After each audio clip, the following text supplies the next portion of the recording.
To the guy that tried to kill me. I'm a 19F French student, so please excuse my English.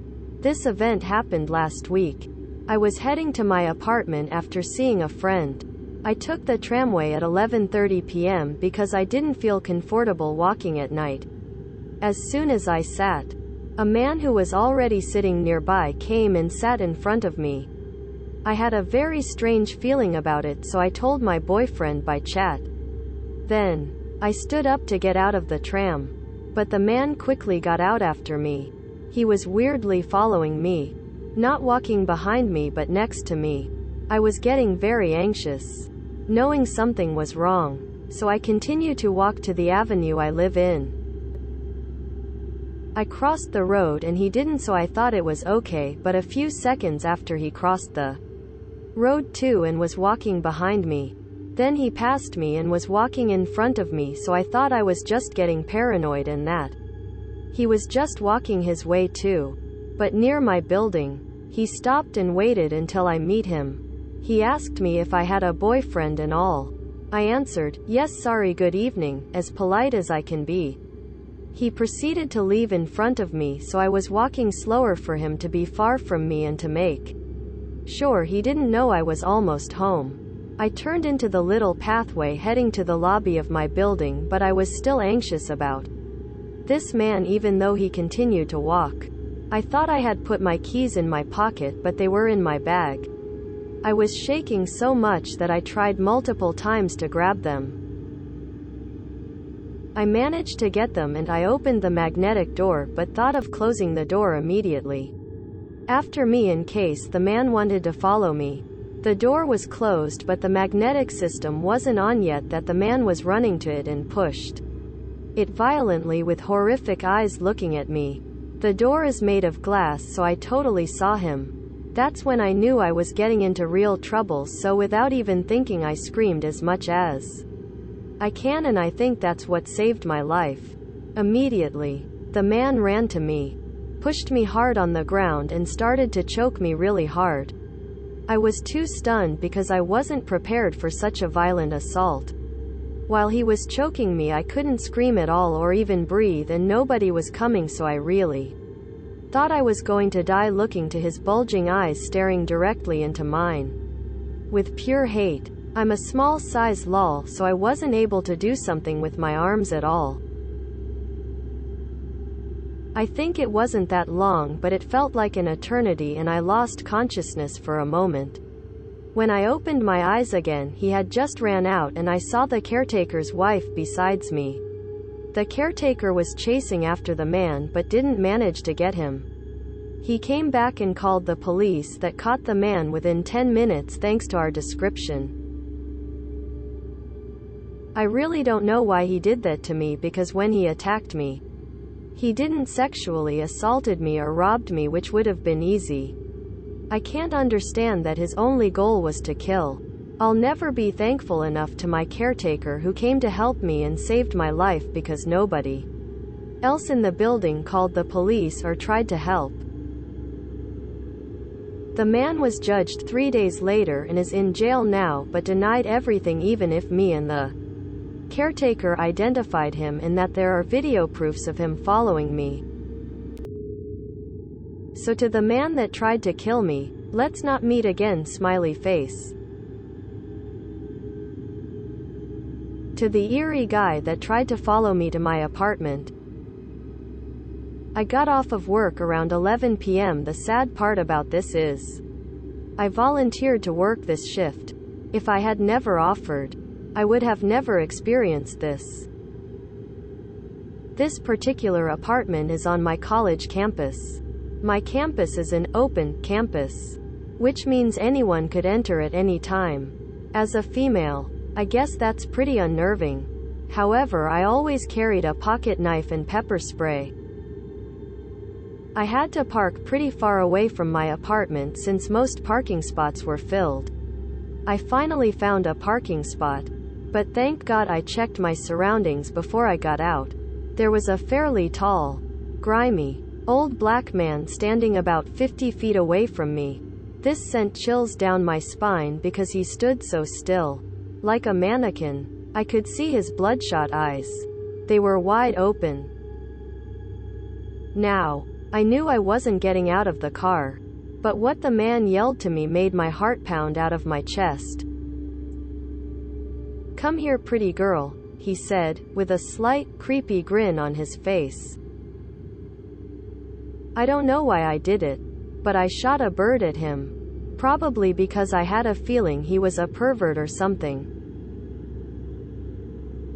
I put my car in reverse and backed out of the parking spot, keeping my eyes on the man. My heart pounded even harder when he started speed walking towards me. He was about 10 feet away from my car when I finally put my car in drive and stomped on the gas pedal. I literally drove to the other side of the apartments and panicked. I called my roommate best friend and told her what had just happened. I asked her to wait for me at the door and stay on the phone with me. I stayed in my car for about 5 minutes to calm myself down. I kept looking around to see if the guy followed me. He was nowhere to be seen. I didn't want to get out of my car.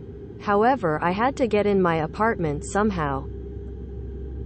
I parked in a spot where my apartment wasn't too far away anymore. I decided to book it towards my room. I had my best friend on FaceTime the entire time I sprinted.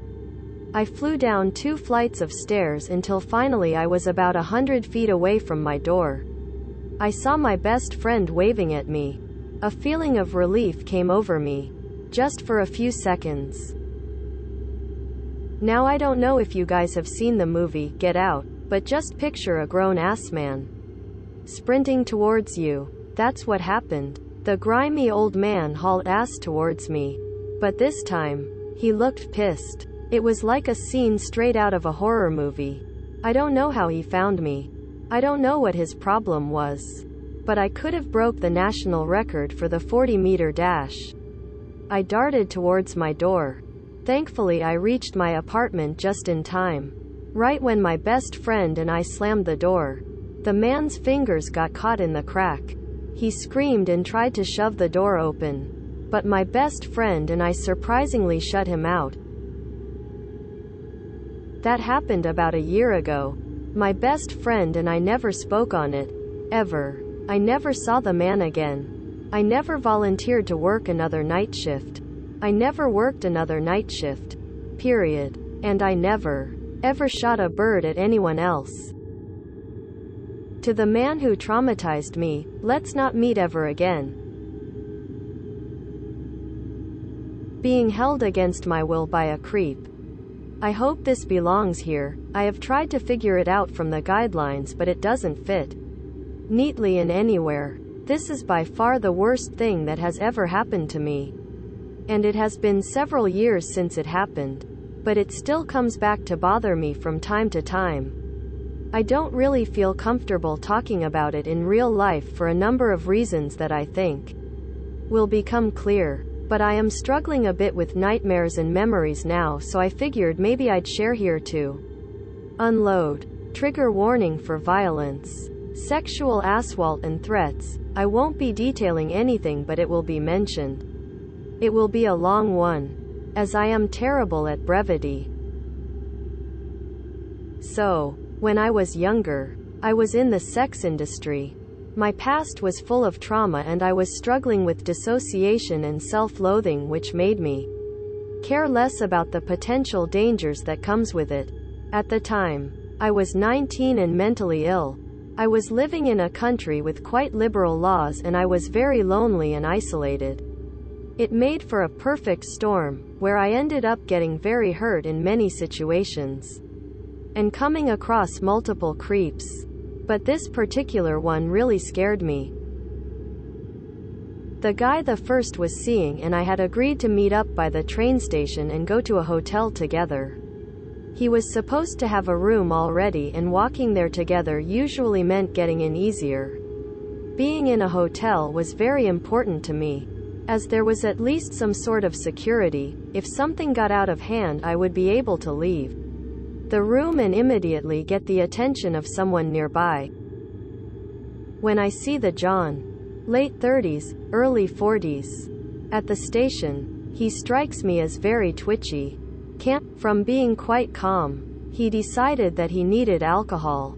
At this point I was struggling to walk properly, and had a very hard time breathing because I was in pain. I was pretty sure he had cracked a rib.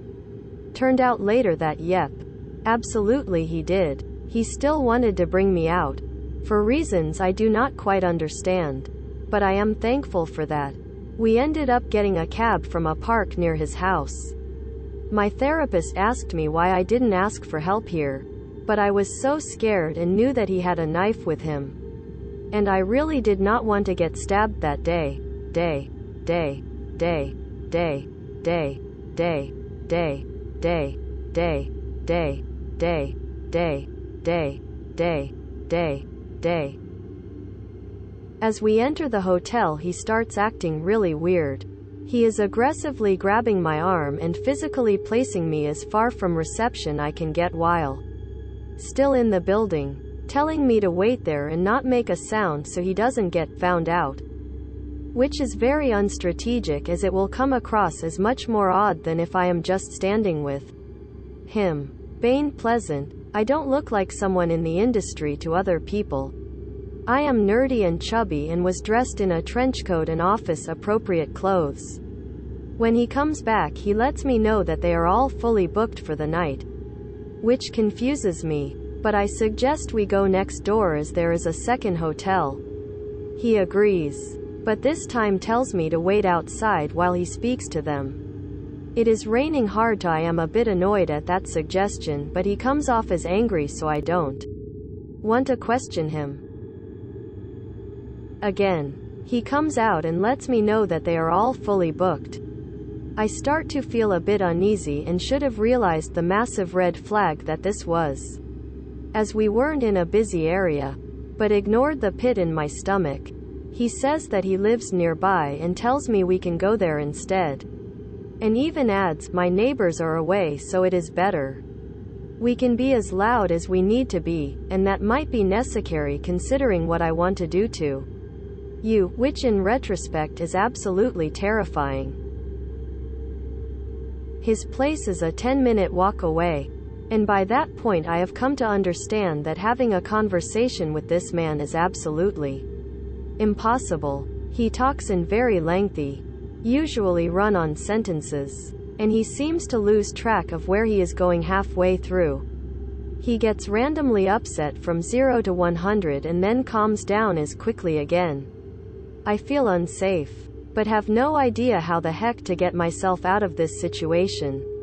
Everywhere we walked after leaving the hotels was like unpopulated back alleys, so I couldn't find a good reason to excuse myself, and making him angry when there was no one around felt like a bad move.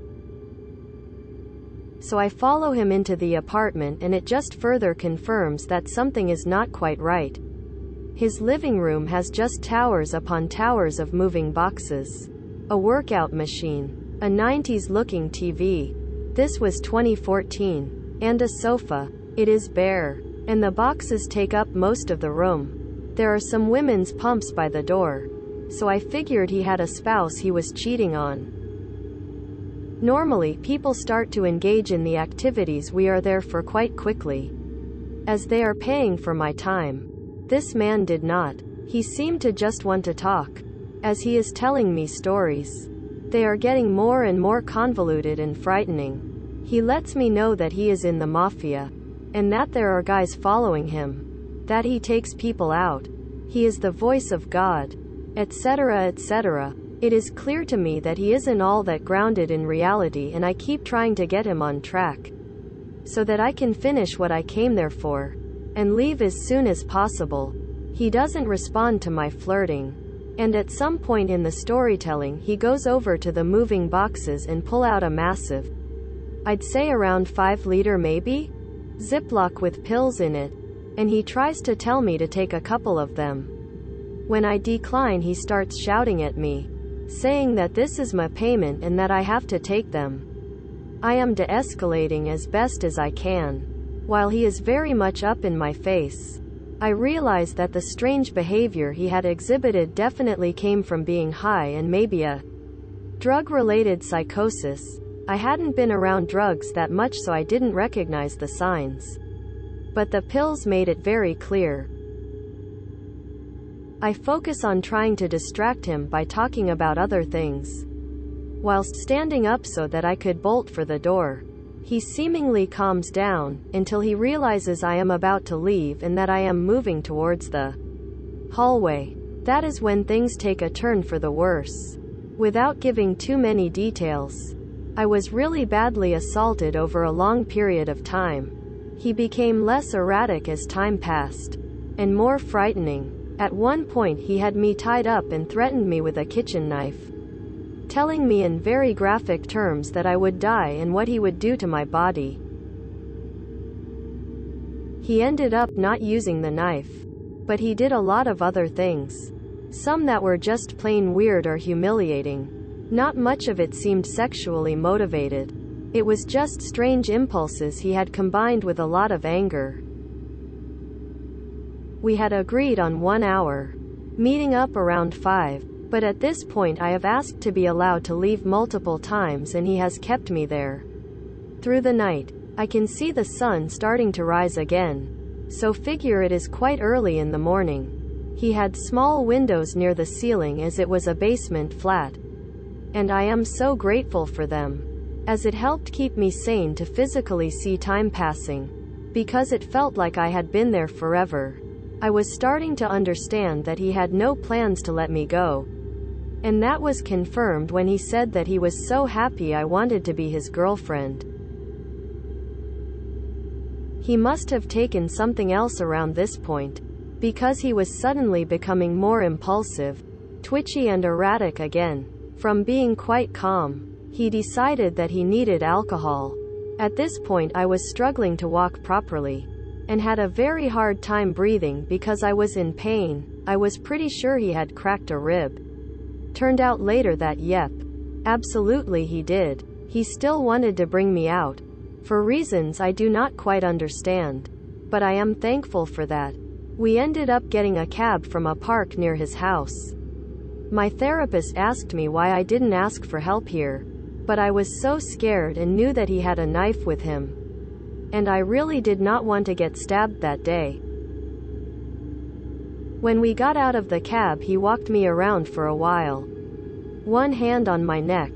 He brought me to a store where he got 2 bottles of wine. I tried to indicate to the shopkeeper that I was in distress by making faces at him as the guy was looking away, but he didn't do anything. I looked disheveled and had clear marks of violence, so I am really surprised no one tried to help.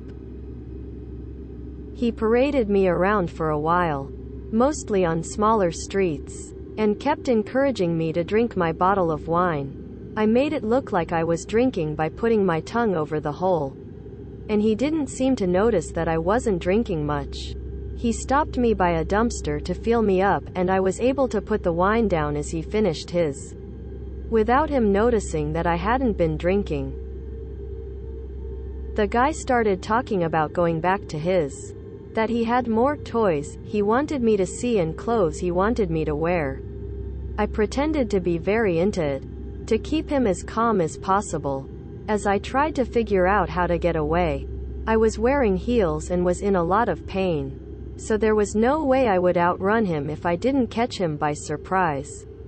My gut feeling told me that if I ended up back at his apartment, I would never get out, so I was willing to risk my life to get away from him at this point.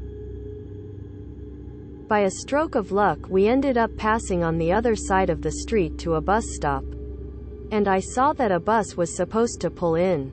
Realizing I only had one shot, I elbowed him in his side and sprinted.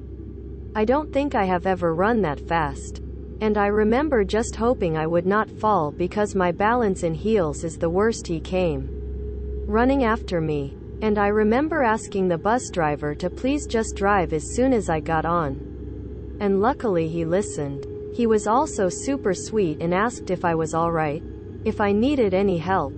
I was a crying, blubbering mess, so I really appreciate how gentle this poor man was as he was just trying to get through his work day. The bus did not go to my home as I was in a completely different place. But he helped me figure out how to get to a different train station than the one where the guy lived, and how to get home from there. The guy looked really pissed when the bus drove off, and I am very glad I wasn't within reach. Later I found a message from him on my Facebook. It turned out he had checked my bag and my ID to find out my real name. He thanked me for the date, and said he looked forward to seeing me again. He said he loved me. I blocked him and took myself to the hospital that day. But I didn't report it to the police until a year later when I moved out of the country, as I was scared he would come for me. I really regret not doing more. But I am trying to have compassion with my 19-year-old self who was very frightened and overwhelmed. The police did a full interview me over the phone when I told them. But I never heard anything else. They seemed to kind of check out as I explained I had been in the industry. So, I am not sure if he is still out there. But I hope not. I don't know what would have happened to me if I didn't make it onto that bus. But I know it wouldn't be good. When he started talking about going back to his, I had the most intense physical reaction and just knew I couldn't let that happen. It is the strangest gut reaction I have ever had. I was honestly sure I would die. I still wonder if those pumps came from a girlfriend, or if this wasn't the first time he did the same thing and he had some other poor girl's shoes. Either way, I hope he is locked up somewhere and that I never have to see him again.